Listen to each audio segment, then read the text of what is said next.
Hello dear students, मैं दिनेश कुमार स्वागत करता हूं आपके अपने यूट्यूब चैनल एकेडमी बेंच में। ये हमारा अम्ल क्षार एवं लवण का चौथा वीडियो है। इससे पहले हमने 3 वीडियोस में अम्ल क्षार उसके बेसिक प्रॉपर्टीज, अभिक्रियाएं, आयनीकरण, पीएच मान, इस सभी का डिस्कस कंप्लीट एनालिसिस कर लिए हैं। आज हम देखने वाले हैं लवण। तो सबसे पहले देखते हैं कि लवण क्या होता है। ठीक है डियर स्टूडेंट्स, बढ़िया।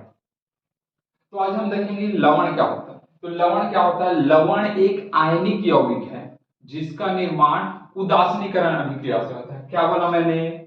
लवण क्या है? एक आयनिक यौगिक है। आयनिक यौगिक, आयनिक यौगिक। लवण एक आयनिक यौगिक है जिसका निर्माण किससे होता है? उदासीनीकरण अभिक्रिया से होता है। उदासीनीकरण अभिक्रिया से होता है। उदासीनीकरण अभिक्रिया, अभिक्रिया से। ठीक है डियर स्टूडेंट, लवण एक आयनिक यौगिक है जिसका निर्माण उदासीनीकरण अभिक्रिया से होता है। लवण क्या होता है? विद्युत उदासीन होता है। समझ में? आपको कोई भी पूछेगा लवण क्या होता है तो आप बता सकते हैं लवण एक आयनिक यौगिक है जिसका निर्माण उदासीनीकरण अभिक्रिया से होता है। लवण विद्युत उदासीन होता है। ठीक है, अब ये बात आती है कि ये आयनिक यौगिक क्या होता है। आयनिक यौगिक, आयनिक यौगिक मतलब क्या होता है? कोई भी, है ना, जैसे कि मेरे पास क्या है? आयनिक यौगिक मतलब कि जिसमें धन आयन भी होगा और ऋण आयन भी होगा। धन आयन और ऋण आयन, धन आयन और ऋण आयन, और ऋण आयन, ऋण आयन दोनों बराबर होते हैं। धन आयन और ऋण आयन दोनों मिलकर क्या बनाते हैं? भी आयनिक यौगिक। समझ में आई बातें? मैंने आयनिक यौगिक में बताया था आपको कि इस तरह से आयन से उसके टूटते हैं, है ना। चलो, उदासीनीकरण अभिक्रिया। उदासीनीकरण अभिक्रिया क्या है भाई? अम्ल और क्षार के बनने से क्या बने, मिलने से क्या बनता है? लवण बनता है। ये देखिए मेरे पास क्या है? अम्ल, अम्ल प्लस ये हो गया क्षार, दोनों के अभिक्रिया से क्या बनता था जी? लवण बनता था। और क्या बनता है? जल। ठीक है डियर स्टूडेंट्स, तो यह अभिक्रिया कहलाती है उदासीनीकरण अभिक्रिया। आई होप आपको आयनिक यौगिक क्या होता है समझ में आया गया होगा। और उदासीनीकरण, उदासीनिक अम्ल और क्षार की अभिक्रिया से क्या बनता है? लवण और जल।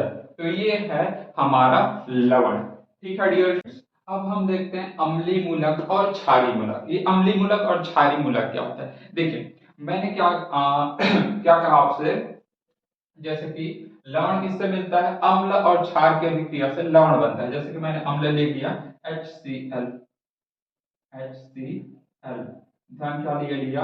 NaOH, ये मेरा ले लिया क्षार। ये अम्ल और क्षार की अभिक्रिया से क्या बनता है ना, लवण बनता है। तो ये बन गया NaCl प्लस हो जाएगा H2O। ठीक है डियर स्टूडेंट्स, ठीक, ठीक है, चलो ये तो बैलेंस है। हाँ बैलेंस है। ठीक, देखिए मेरे पास क्या है? अम्ल और क्षार के अभिक्रिया से क्या बनता है? लवण और जल बनता है। देखिए अब लवण का, देखिए लवण को अगर मैं ब्रेक करता हूं तो लवण को मैं तोड़ देता हूं तो ये किससे किससे मिलकर बना है भाई? Na प्लस और Cl माइनस से मिलकर बना है। हाँ या ना बोल भाई, क्लियर है? आई बात समझ में? NaCl लवण है ना, तो लवण किससे किससे मिलकर? Na प्लस और Cl माइनस, इन्हीं दोनों से मिलकर बना है। तो देखिए Na कहां से आया है जी? लवण का जो धनात्मक भाग है वो किससे आया है भैया? धनात्मक भाग किससे आया है? क्षार से आया है। देखो धनात्मक भाग किससे आया है जी? क्षार से आया है ना। धनात्मक भाग किससे आया है? क्षार से। ठीक, देखिए तो NaCl जो कि लवण है, तो लवण का धनात्मक भाग किससे आया है? क्षार से। और जो Cl माइनस है, ऋणात्मक भाग है, वो किससे आया है जी? अम्ल से आया है। किससे आया है? अम्ल से आया है। ठीक है, समझ में आई बातें? तो इसे बोला जाता है क्षारीय मूलक और इसे बोला जाता है अम्लीय मूलक। तो परिभाषा क्या हो जाएगा, है ना? क्षारीय मूलक तो लवण का धनात्मक भाग, जो कि क्षार से आता है उसे क्या कहा जाता है? क्षारीय मूलक। समझ में आई बातें कि नहीं आया? देखो एक बार, लवण का क्या बोला मैंने? लवण का धनात्मक भाग किससे आया है? क्षार से आया है। क्षार से आया है ना ये। तो लवण का धनात्मक भाग जो क्षार से आता है उसे क्या कहा जाता है जी? क्षारीय मूलक। समझ में आ गई बातें? परिभाषा समझ में आया? लवण का धनात्मक भाग जो कि क्षार से आता है उसे क्या कहते हैं? क्षारीय मूलक। लवण का ऋणात्मक मूलक, ऋणात्मक भाग किससे आता है जी? अम्ल से आता है, इसे क्या कहा जाता है? अम्लीय मूलक। समझ में आई बातें? लवण का ऋणात्मक भाग या फिर ऋणात्मक मूलक किससे आता है? अम्ल से आता है, इसीलिए क्या कहा जाता है उसे? अम्लीय मूलक। समझ में आई बातें? क्लियर है? आप परिभाषा बना सकते हैं। तो ये लवण जिससे होता है वो मैंने बता दिया। क्लियर है बात? आई बात समझ में कि किस तरह से लवण बना? लवण को अगर मैं तोड़ा कि उसमें आयनिक आयनिक यौगिक है ना, तो आयनिक मतलब धन आयन से बनता है, और आयनिक यौगिक का मतलब यही है कि वो धनात्मक आयन और ऋणात्मक आयन से मिलकर ही बना होता है। आई बात समझ में? ठीक। तो ये है अम्लीय मूलक और ये क्षारीय मूलक। ठीक है डियर स्टूडेंट। अब आपसे पूछा भैया कि कॉपर सल्फेट है, तो सर बताइए यहाँ पर अम्लीय मूलक कौन सा है और क्षारीय मूलक कौन सा होगा? समझ में आई बात है? अम्लीय मूलक और क्षारीय मूलक आपसे पूछा है, तो सिंपल सी बात है। देखिए पहले आप इसको तोड़ लीजिए। ये किससे बना है जी? कॉपर और सल्फेट से बना है। ठीक है, तो कॉपर से बना है, ये कॉपर हो गया, और कितना हो जाएगा? सल्फेट। तो सल्फेट का कितना होता है? -2, कॉपर का कितना होता है? +2। ठीक है डियर स्टूडेंट। देखिए प्लस प्लस के ये लवण है ना, क्या है ये? लवण है। ये दिखाई दे रहा है, ये सब के सब क्या है? लवण है। ठीक है, कॉपर सल्फेट है ना, potassium nitrate, ammonium chloride, sodium acetate, लवण। तो देखिए कॉपर वाले भाग से बना है और किससे बना है? सल्फेट से। तो प्लस से आया है और ये क्या है? माइनस से। तो ऋणात्मक भाग किससे आता है जी? अम्ल से आता है ना, और धनात्मक भाग किससे आता है? क्षार से आता है ना, इसलिए ये किससे आया है जी? अम्ल से आया है, इसलिए कैसा हो जाएगा? ये अम्लीय मूलक हो जाएगा। कैसे हो जाएगा जी? अम्लीय मूलक। क्योंकि कौन से अम्ल से आया आपको पता है? अम्ल देखो, और ये कॉपर है, तो कॉपर किससे आया है? ये क्षार से आया है, इसलिए कौन सा हो जाएगा? ये क्षारीय मूलक। और ये कौन सा हो जाएगा जी? अम्लीय मूलक। समझ में आई बात है जी? कौन से क्षार से आया है? ये आया होगा कॉपर हाइड्रोक्साइड से, कॉपर हाइड्रोक्साइड से OH। ये देखो, ये किससे आया है जी? है ना, तो H से आया होगा, H2SO4। देखो आई बात समझ में? क्योंकि देखो क्षार क्या होगा? OH माइनस आयन त्यागता है, अम्लीय कैसा होता है? H प्लस आयन त्यागा है। दोनों की अभिक्रिया से क्या बना होगा? यही तो बना होगा ना, copper hydroxide, copper sulphate plus क्या बना जी? H2। क्लियर है बातें? समझ में आई बातें? क्लियर है कि अम्लीय मूलक और क्षारीय मूलक आप किसी भी लवण का बता सकते हो कि वो देखो ऋणात्मक भाग जो आता है लवण का वो अम्ल से आता है, ये नोट कर लीजिए। जो ऋणात्मक भाग है, ऋणात्मक भाग किससे आता है जी? वो अम्ल से आता है। किससे आता है? अम्ल से आता है। और जो धनात्मक भाग है, धनात्मक, वो किससे आता है जी? क्षार से आता है। क्षार से आता है। समझ में आई बातें? ठीक है, चलो देखो पोटेशियम नाइट्रेट तोड़ दो भैया। नाइट्रेट कितना होता है और पोटेशियम कितना होता है? पोटेशियम का +1 होता है, नाइट्रेट का कितना होता है? -1 होता है। क्लियर है बातें? समझ में आई बातें? ये क्या है? प्लस है, तो प्लस किससे आता है? धनात्मक भाग किससे आता है? क्षार से, इसलिए कौन सा हो जाएगा? ये क्षारीय मूलक। क्षारीय मूलक। और ये ऋणात्मक भाग किससे आता है? अम्ल से, तो ये कौन सा हो जाएगा? अम्लीय मूलक। अम्लीय मूलक। क्लियर है बातें? बढ़िया। अमोनियम क्लोराइड, अमोनियम क्लोराइड, तो अमोनियम क्लोराइड किससे किससे मिलकर बना है? एक अमोनिया से मिलकर बना है और किससे मिलकर बना है? क्लोरीन से मिलकर बना है। तो अमोनिया का बता दो भैया, अमोनिया कितना होता है? NH4 प्लस, और क्लोरीन का कितना होता है? माइनस। और माइनस किससे आता है? अम्ल से, तो इसलिए क्या हो जाएगा? अम्लीय मूलक। और ये वाला क्या हो जाएगा? क्षारीय मूलक। आई बात समझ में? बढ़िया। अब सोडियम एसिटेट है, तो सोडियम किससे आता है जी? Na का होता है +1, मतलब कि प्लस से आया है, मतलब कि कौन सा हो जाएगा? वो क्षारीय मूलक। और एसिटेट मतलब ऋण होता है, तो ऋण किससे आता है? अम्लीय मूलक। CH3COOH, COO minus. क्लियर बात है। एसीटेट कहां से आया है? अम्ल से आया है, इसलिए वो कौन से मूलक हो जाएगा? अम्लीय मूलक। और ये जो सोडियम वो किससे आया है? क्षार से आया है, इसलिए कौन सा हो जाएगा? क्षारीय मूलक। उदासीन भी होती है, अम्लीय भी होती है, और कैसी होती है? क्षारीय। तीनों प्रकृति की होती है कौन? लवण। समझ में आई बातें? ठीक है डियर स्टूडेंट्स। तो लवण की प्रकृति अम्लीय भी होती है, क्षारीय भी होती है, और कौन सी? उदासीन भी होता है। ठीक है, तो अब देखिए समझ में ये कैसे उदासीन होता है, कैसे अम्लीय होता है और कैसे क्षारीय, अभी आप लोगों को समझ में आ जाएगा। ठीक है, देखिए जब हम अम्ल और क्षार की अभिक्रिया कराते हैं, अम्ल और क्षार की अभिक्रिया कराएंगे तो क्या बनता है जी? लवण। और क्या बनता है? जल। ये आपको पता है? ठीक, बढ़िया। अब देखिए मैंने आपको स्टार्टिंग वाले वीडियो में, सबसे पहले वाले वीडियो में, है ना, बताया था कि प्रबल अम्ल क्या होता है, दुर्बल अम्ल क्या होता है, प्रबल क्षार क्या होता है, दुर्बल क्षार। मैंने इसके कंप्लीट आपको एग्जाम्पल बताए थे कौन कौन से अम्ल प्रबल है, और उसको आपको याद करने को कहा। याद है डियर स्टूडेंट? अगर आपको याद नहीं है प्रबल अम्ल कौन कौन से हैं, प्रबल क्षार कौन कौन से हैं, दुर्बल अम्ल, दुर्बल क्षार, तो आप पहले वाले वीडियो में आप देख सकते हैं कि कौन कौन सा अम्ल प्रबल एवं दुर्बल है। ठीक है डियर स्टूडेंट, अगर वो देख लिया, वो याद कर लिया, मैंने आपको लर्न करने को बोला कि आप सबसे पहले उसे याद कर लें, अगर वो याद है आपको, तभी आप इन चीजों को बना पाएंगे और कर पाएंगे। ठीक है डियर स्टूडेंट्स, बढ़िया, देखते हैं, चलो देखो। ठीक है, चलो। तो अम्ल, अम्ल कैसा है जी? अगर अम्ल कैसा है? प्रबल है। जैसे कि अभी बताऊंगा, सबको उदाहरण भी दूंगा एग्जांपल से। अगर अम्ल कैसा है? प्रबल है। और क्षार भी कैसा है? प्रबल है। यानी कि प्रबल अम्ल लिया मैंने और प्रबल क्षार लिया, तो जो लवण बनेगा ना, क्या बनेगा जी? लवण। तो लवण कैसा होगा जी? उदासीन होगा और जल बनेगा। समझ में आई बातें? मतलब देखो अम्ल कैसा वाला है? प्रबल, मतलब स्ट्रॉन्ग, एकदम सा ऐसा बॉडी बिल्डर। और कैसा? क्षार भी एकदम बॉडी बिल्डर। भाई दोनों के दोनों झगड़ा लड़ाई होंगे, है ना, फाइट करेंगे, तो कौन जीतेगा जी? दोनों के दोनों एकदम मोटा हट्टा कट्टा। ठीक है, और ये भी एकदम मोटा हट्टा कट्टा। तो भाई दोनों के दोनों लड़ाई झगड़ा हुआ है, तो दोनों बराबर हो जाएगा ना जी। बराबर हो गया मतलब क्या? उदासीन। आई बात समझ में? बाकी सब बनेगा ही बनेगा। ठीक है, तो अम्ल भी प्रबल है, क्षार भी प्रबल है, तो जो लवण बनेगा वो कैसा होगा? उदासीन। समझ में आई बातें? ठीक है डियर स्टूडेंट, देखो अब देखो, अगर मेरे पास अम्ल है वो कैसा है जी? दुर्बल है।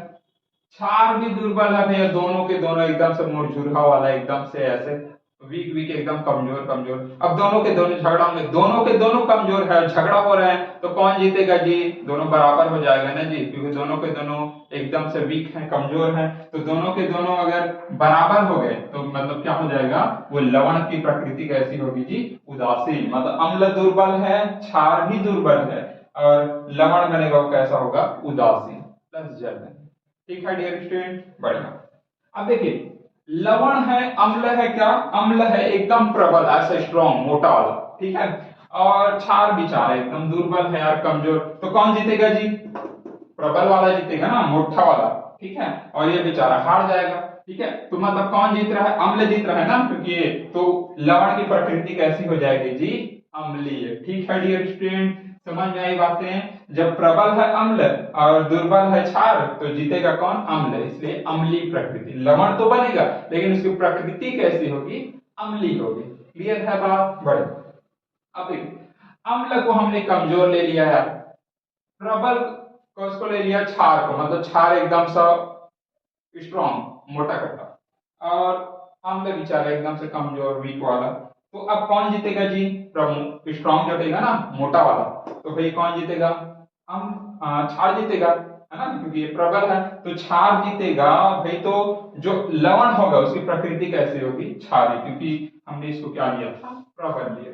आई बात समझ? लवण बनता है लेकिन उसकी प्रकृति, उसका नेचर कैसा होता है? क्षारी होता है और जल। ठीक है डियर स्टूडेंट, इसको नोट कर लीजिए, इस तरह से बुक में नहीं देता है ना, ये मैंने बनाया।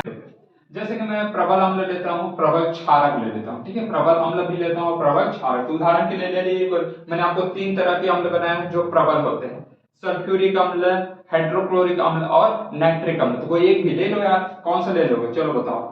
HCl हाइड्रोक्लोरिक अम्ल हो गई बात समझ में? ठीक है। हाइड्रोक्लोरिक, आप कोई प्रबल क्षारक ले लो, मैंने आपको बताया पोटेशियम हाइड्रोक्साइड, सोडियम हाइड्रोक्साइड, ये क्या है? प्रबल। तो दोनों को ले लो, आप ले लो। चलो मैं ले लेता हूँ पोटेशियम हाइड्रोक्साइड या फिर सोडियम हाइड्रोक्साइड। ठीक है डियर स्टूडेंट, हाइड्रोक्लोरिक अम्ल और सोडियम हाइड्रोक्साइड ये प्रबल क्षारक है और ये क्या है? प्रबल अम्ल है। तो लवण कौन सा बनाएगा? पहले तो क्या लगा देना है, कोई भी अभिक्रिया, तो ये वाला लगा दे यार, H2O लग गया। क्लियर है बात? तो यहां से OH निकला और यहां से H निकल गया, बचा क्या? सोडियम और यहाँ क्लोरीन। तो सोडियम कौन सा होता है जी? सोडियम होता है Na, और क्या होता है? Chlorine Cl। देखो Na कितना रहता है? प्लस, और Cl क्या रहता है? माइनस। माइनस वन, दोनों को बराबर कर दो, एकक है। तो क्लियर है बात? ठीक है, क्लियर है? समझ में आई बातें? तो जब हाइड्रोक्लोरिक अम्ल जो कि प्रबल अम्ल है, सोडियम हाइड्रोक्साइड जो कि प्रबल क्षारक है, तो जो लवण बनेगा सोडियम क्लोराइड, है ना, नाम लिख लिया करें नीचे। ठीक है, जो सोडियम क्लोराइड जो कि क्या है? लवण है। तो उसकी प्रकृति कैसी होगी? दोनों के दोनों स्ट्रॉन्ग स्ट्रॉन्ग भिड़े हैं, तो कैसे बराबर हो गए, मतलब कैसी होगी? उदासीन। समझ में आई बातें जी?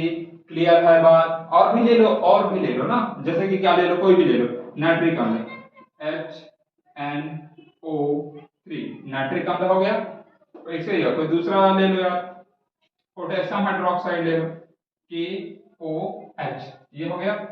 देखो ये भी प्रबल है, ये भी प्रबल है, नाइट्रिक अम्ल भी प्रबल है, पोटेशियम हाइड्रोक्साइड भी प्रबल है, दोनों प्रबल अम्ल और प्रबल क्षारक है। तो क्या बनेगा जी? सबसे पहले क्या लगा देना है? H2O। ठीक है, ऊपर ऊपर वाला बैलेंस है कि नहीं है? बैलेंस तो है। ठीक, चलो देखो नाइट्रिक अम्ल क्या बनाया है जी? OH निकल गया, यहां से H निकल गया, क्या बना? नाइट्रेट बचा, और क्या बचा? पोटेशियम। तो क्या बचेगा जी? Potassium nitrate, potassium nitrate, KNO3। ठीक है डियर स्टूडेंट्स, आई बात समझ में? क्लियर? तो देखो पोटेशियम का कितना होता है? +1। नाइट्रेट का कितना होता है? -1। देखो +1 और -1 दोनों बराबर है, मतलब कि ये हो गया पोटेशियम नाइट्रेट प्लस जल। तो जब प्रबल अम्ल प्रबल क्षारक के साथ अभिक्रिया करता है तो क्या बनता है? लवण, जो कि कैसा रहेगा? प्रकृति उदासीन, प्लस क्या बनेगा? H2O। ठीक है डियर स्टूडेंट, हमारा सेकंड है, जब मैं दुर्बल अम्ल की अभिक्रिया कराता हूं दुर्बल क्षारक से, तो जो लवण बनेगा वो किसकी प्रकृति कैसी होगी? उदासीन, और क्या बनेगा? जल। ठीक है डियर स्टूडेंट्स, बढ़िया।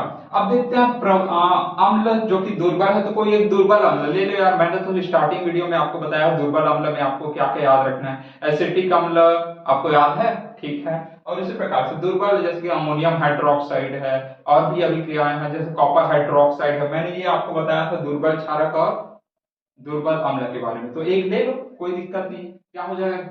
दुर्बल अम्ल जैसे मैं ले लेता हूँ एसिटिक अम्ल, CH3COOH, एसिटिक अम्ल, नाम याद नोट करते जाएंगे ना नीचे। दुर्बल क्षारक, तो दुर्बल क्षारक मैंने अभी बताया अमोनियम हाइड्रोक्साइड, अमोनियम हाइड्रोक्साइड का NH4OH। ठीक है डी, क्लियर है बात? Ammonium hydroxide. तो सबसे पहले एसिटिक अम्ल जो कि दुर्बल अम्ल है, अमोनियम हाइड्रोक्साइड जो कि कैसा है? दुर्बल क्षारक है। तो जो लवण बनेगा, तो लवण बनाने से पहले सबसे पहले क्या लगाते हैं? जो भी उत्पाद बनता है, क्या बनेगा जी? H2O। ठीक है, क्लियर है बात? बढ़िया। तो देखिए यहां से क्या निकला भाई? OH निकला, और यहां से निकल गया, क्या बना लिया? दोनों के दोनों मिलकर क्या बना लिए जी? H2O, दो ठन H मिलके, है ना, बना लिया। अब क्या बचा इधर? एसिटेट, और इधर क्या बचा भाई मेरे पास? अमोनिया। अमोनिया बचा है ना, NH4 बचा है, और इधर क्या बचा है? एसिटेट। ठीक है, ये अम्ल से कौन सा मूलक बचा? ये अम्लीय मूलक है, और ये वाला कौन सा रह जाएगा? क्षारीय मूलक। तो अम्लीय मूलक और क्षारीय मूलक बनाता भी, तो कैसे बनाता है देखिए। ठीक है, CH3COONH4, ये देखिए इतना प्लस था, +1 था ना, ये किससे आया है भैया? क्षार से आया। और ये किससे आया है, अम्ल से आया है। तो क्या बचा जी, अमोनिया और एसीटेट, तो क्या बचा, अमोनियम एसीटेट। क्या बना, अमोनियम एसीटेट। और इसकी प्रकृति कैसी होगी, उदासीन। ठीक है डियर स्टूडेंट, समझ में आई बातें। ठीक है, तो अमोनिया का कितना होता है, +1 होता है, एसीटेट का कितना होता है, -1 होता है, दोनों बराबर है, प्लस माइनस इक्वल है, इसलिए क्या बन जाएगा, अमोनियम एसीटेट। और इसकी प्रकृति कैसी होगी, उदासीन। ठीक है, चलो बढ़िया। देखते हैं प्रबल अम्ल, दुर्बल क्षारक ले लेते हैं, तो उसकी प्रकृति कैसी हो जाएगी जी, अम्लीय होते, क्योंकि ये प्रबल है ना, अम्ल प्रबल है, जो स्ट्रॉन्ग है, और ये बेचारा दुर्बल है, वीक है, तो कौन जीतेगा, प्रबल वाला जीतेगा ना। चलो उदाहरण ले लो, मैंने बहुत सारे उदाहरण बताए हैं आपको, एक आध ले लो यार, बहुत सारे, जैसे कि मैंने क्या लिया है, प्रबल अम्ल में एक आध ले लो, जैसे कि सल्फ्यूरिक अम्ल, H2SO4 सल्फ्यूरिक अम्ल है, प्रबल अम्ल है। ठीक है, दुर्बल अम्ल ले लो, जैसे एक ले लो, कॉपर हाइड्रोक्साइड OH2। ठीक है डियर स्टूडेंट, कॉपर का +2 होता है, OH का -1 होता है, इसलिए आगे बात समझ में क्लियर है। बढ़िया,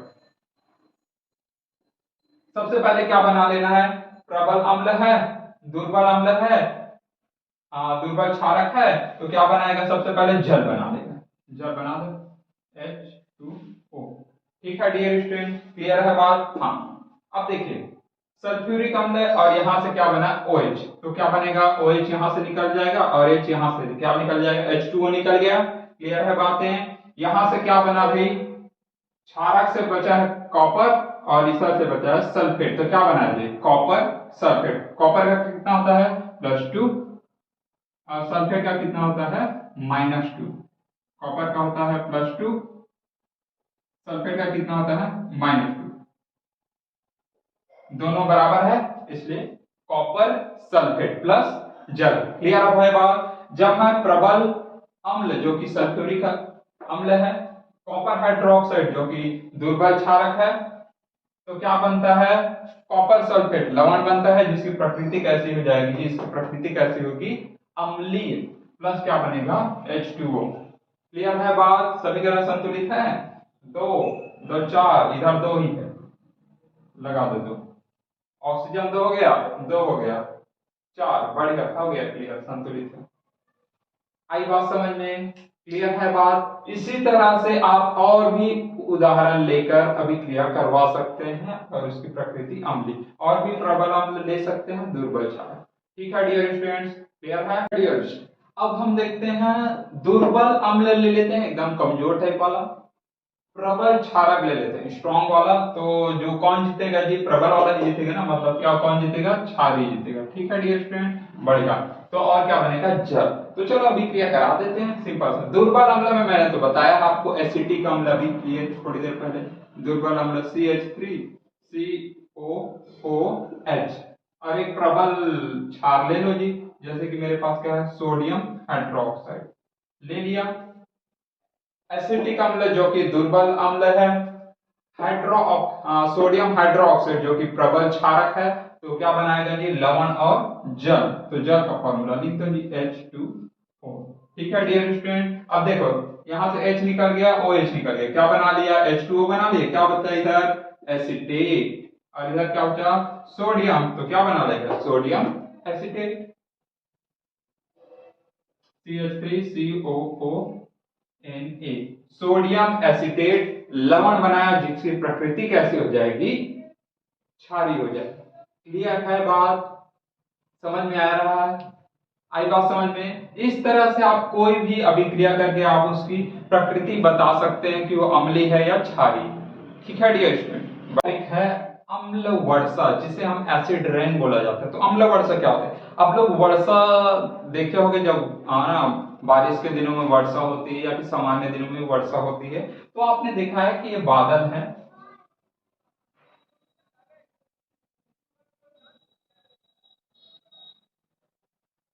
ये बादल बादल है। तो बादल से क्या होती है जी, बारिश होती है, वर्षा होती है ना। तो मैंने आपको बताया है कि वर्षा जल कैसा रहता है, आशुद्ध जल रहता है, और आशुद्ध जल का पीएच मान कितना रहता है, 7 रहता है। पीएच मान कितना रहता है जी, 7 रहता है। ठीक है डियर स्टूडेंट। लेकिन हम लोग आए दिन क्या हो रहा था, रात दिन यहाँ से ऐसे प्रदूषण फैलाए जा रहे हैं जी, प्रदूषण फैलाए जा रहे हैं, है ना। ये घरों से, फैक्ट्री से ऐसे धुआं निकल रहा है ना। घरों से मोटरसाइकिल वाहन से भी क्या निकल रहा है, धुआं निकल रहा है इधर से, ठीक है। तो इतने ज्यादा हमने हमारे वातावरण को इतना ज्यादा दूषित कर दिया है कि बहुत सारे गैसेस आए दिन निकलती रहती है। अब ये गैसेस क्या होते हैं, ऊपर उठता है। अब ऊपर उठता है तो ये गैसें वर्षा जल के साथ मिल जाती है। किसके साथ मिल जाती है, वर्षा जल के साथ, है ना। और उसको क्या कर देती है, अम्लीय रूप प्रदान कर देती है, जिससे वो वर्षा कैसे हो जाती है, अम्ल की भांति हो जाती है। इसीलिए उस वर्षा को कहा जाता है अम्लीय वर्षा। तो कौन कौन से गैसेस होते हैं जी, है ना। तो ये गैसेस होते हैं, जैसे कि मेरे पास क्या है, कार्बन डाइऑक्साइड है, सल्फर डाइऑक्साइड है और nitrogen. Carbon dioxide, sulphur dioxide और नाइट्रोजन डाइऑक्साइड, ये तीनों गैसेस अम्ल वर्षा के लिए जिम्मेदार हैं। कई इसको याद रखने से पूछता है कौन कौन से गैसेस होते हैं, carbon dioxide, sulphur dioxide, nitrogen gas. आई बात समझ में, ठीक है। तो अम्ल वर्षा क्या होता है जी, अम्ल वर्षा जब वर्षा जल का पीएच मान, किसका जी, वर्षा जल का पीएच मान 5.6 से, कितना जी, वर्षा जल का, है ना, वर्षा जल, वर्षा जल का पीएच मान कितना हो जाता है जी, 5.6 से क्या हो जाता है जी, कम हो जाता है। तब हम उस वर्षा को क्या बोलेंगे जी, अम्ल वर्षा। समझ में आई बात है। जब वर्षा जल का पीएच मान विभिन्न गैसों के कारण 5.6 से कम हो जाता है, तब उस वर्षा को क्या बोला जाता है, अम्ल वर्षा। आई बात समझ में, ये पॉइंट याद रखना, 5.6 के कारण। और कौन सी गैस जिम्मेदार है, कार्बन डाइऑक्साइड, सल्फर डाइऑक्साइड और नाइट्रोजन डाइऑक्साइड। ये कैसे अभिक्रिया करते हैं, देखिए मेरे पास क्या है, कार्बन डाइऑक्साइड, कार्बन डाइऑक्साइड है, वर्षा हो रही ना, वर्षा मतलब क्या, H2O, H2O हुआ जी, ठीक है। हाँ, ये हुआ। तो कार्बन डाइऑक्साइड और H2O मिल जाए। अब कार्बन डाइऑक्साइड और जल दोनों अभिक्रिया कर लेते हैं और क्या बना लेते हैं, हाइड्रोजन कार्बोनेट H2CO3, क्योंकि कार्बोनेट का होता है -2, हाइड्रोजन का होता है +1, है ना। तो H+1 हो गया और कार्बोनेट कितना हो गया, -2 हो गई। बात समझ में क्लियर है, बात है, हाइड्रोजन का 2 हो गया, ठीक। अब देखिए, ये देखिए एक अम्ल बना, हाइड्रोजन कार्बोनेट बना। अब देखिए और कौन सा गैस है, सल्फर डाइऑक्साइड, सल्फर। लेकिन क्या करता है, सल्फर डाइऑक्साइड जो हमारे वातावरण में ऑक्सीजन रहते हैं ना, उसके साथ पहले अभिक्रिया करता है, क्या बना लेता है, सिंगल है तो O2 रख दिया, ऑक्सीजन के साथ अभिक्रिया कर, ये बना लेता है सल्फाइड। क्या बना लेता है, सल्फाइड, सल्फाइड बना लेता है। और ये क्रिया करता है वर्षा जल के साथ। पहली अभिक्रिया ये हो गई, दूसरी वाली ये हो गई। तो SO3 ये कर लेता है अभिक्रिया H2O के साथ और ये बना लेता है बहुत ही खतरनाक प्रबल अम्ल, और वो होता है H2SO4, H2SO4। क्लियर है बातें, ये क्या है जी, सल्फ्यूरिक अम्ल है। बैलेंस कर दो जी, 3 है, 3 है, 2 कर दो, हो गया 4, ठीक है। बैलेंस है, ये 2 कर दो, ठीक है, 4 और 3 दूनी 6, ठीक है, हाँ 6 हो गए, ठीक है, ठीक है डियर स्टूडेंट, बढ़िया। अब मेरे पास क्या है, ये बैलेंस है, बैलेंस है। आई बात समझ में कि किस तरह से होता है। अब ये देखो, नाइट्रोजन डाइऑक्साइड के साथ क्या करता है जी, NO2 प्लस क्या बना लेता है, H2O, ये बना लेता है, ये भी खतरनाक वाला नाइट्रिक अम्ल HNO3, नाइट्रिक अम्ल, ठीक है डियर स्टूडेंट, बढ़िया। तो ये बना लेता है नाइट्रोजन डाइऑक्साइड H2O के साथ क्रिया करके बना लेता है नाइट्रिक अम्ल। तो इस तरह से देखो, ये क्या होता है, प्रबल अम्ल है, ये भी क्या है, प्रबल अम्ल है, ठीक है डियर स्टूडेंट। अब ये दोनों के दोनों प्रबल अम्ल है और ये भी अम्ल है, तो यही हमारे त्वचा पर पड़ता है तो भी हमें नुकसान पहुंचाता है। तो ये नुकसान कैसे करते हैं, सभी को नुकसान पहुंचता है। मनुष्य को है तो उसको त्वचा में पड़ता है तो भी नुकसान पहुंचा है। वनस्पति है तो वहां गिरा जो भी पेड़ पौधे उसकी पत्तियां कैसी होती है, अम्ल वर्षा गिरने पर पीले पड़ जाते हैं और नीचे झड़ने लगते हैं, ठीक है। और जैसे पशुओं पर गिरा तो भी नुकसान पहुंचता है, इमारतों पर गिरता है तो भी नुकसान पहुंचाता है। जैसे कि आपने देखा ताजमहल का इसका बेस्ट एग्जांपल है, ताजमहल का आजकल उसका जो पीलापन आ गया है हल्का सा, क्यों, क्योंकि वहां एक दो बार अम्ल वर्षा हुई, इसलिए वहां के बहुत सारे उद्योगों पर उस टाइम बैन लगा दिया गया था, क्योंकि वहां अम्ल वर्षा हुई। जो व्हाइट कलर रहता है ना उसका, मार्बल जो सफेद कलर का, अब कैसा हो गया है वो थोड़ा सा हल्का सा है ना पीला टाइप हो गया, मतलब कि एकदम सा सफेद नहीं है, ठीक है डियर स्टूडेंट। तो ये होता है अम्ल वर्षा। आई होप आपको अम्ल वर्षा पूरी तरह से क्लियर है कि किस तरह से बनता है, कौन कौन से गैसेस जिम्मेदार है इसके लिए, ठीक है डियर स्टूडेंट। तो आप इसी तरह से ये चैप्टर हमारा ओवर होता है, ठीक है।